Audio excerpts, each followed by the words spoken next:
Doesn't it strike anyone as such a great irony that they send your children to war to fight for democracy and freedom overseas, and yet when people ask for it in their own country, America, they get shot for it? I mean, 4 people are dead, at least, and we're not even told how they died. They tell you, oh, it was a medical emergency that killed them. That is not a cause of death. There's not such thing as a coroner's report that says cause of death, medical emergency. I mean, we know at least that one of them died by being shot by the Secret Service, and another one was thrown off a staircase by police, that he probably is one of the victims as well. But we haven't really heard much about them in the media. Clearly there's a blackout, and they are calling these people domestic terrorists.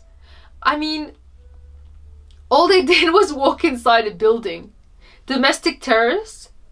The greatest irony here is the US government, who's been calling Al-Qaeda freedom fighters in Syria, calls their own people domestic terrorists. I mean, does this look like terrorism to you? They're not even crossing the barrier, the red velvet rope.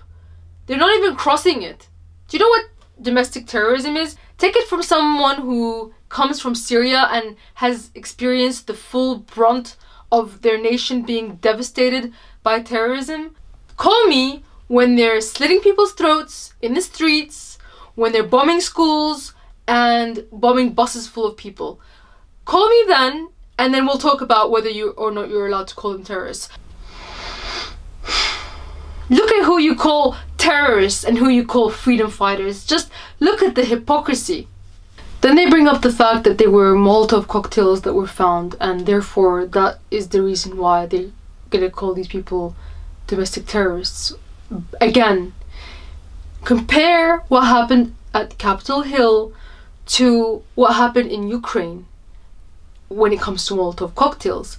And remember that the United States actually called the Ukrainian protesters freedom fighters, even though they ditched hundreds of Molotov cocktails at police.